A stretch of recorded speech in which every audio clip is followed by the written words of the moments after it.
arrived in Hollywood, he was 33, even though he was seasoned on Broadway, and also very famous. I mean, he was always a bold-faced name.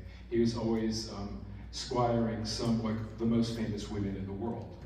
Jackie Onassis, who, they weren't exactly a couple, but they were seen dancing together often, and Arthur, and Gloria Steinem, who actually, it was her idea to shoot Who's Afraid of Virginia Woolf on location at Smith, which was her alma mater.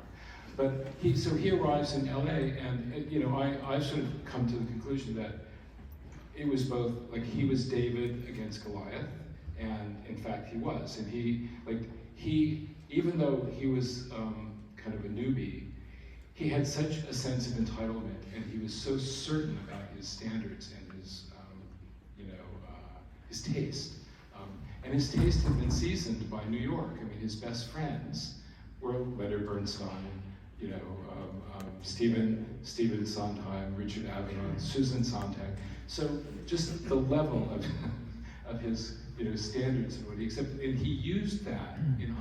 He would use that in Hollywood to talk to Jack Warner. He would stand up to Jack Warner. Right. I mean, his attitude was very much like, if this doesn't work out, I'll go back. Exactly. I'll be fine in New York.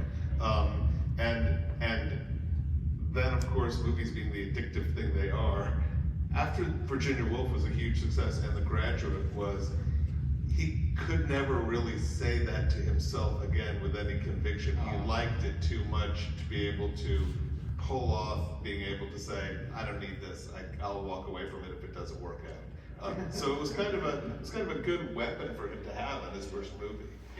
Fortunately, he also was somebody who had amazing taste, and he had this moral compass in terms of what he was doing.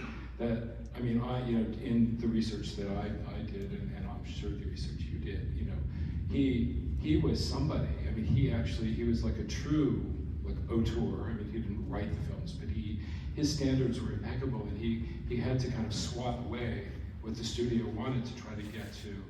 One thing I'll say about him, he used to say, he would tell reporters, it's not my job to improve on Albee, it's simply to reveal the play.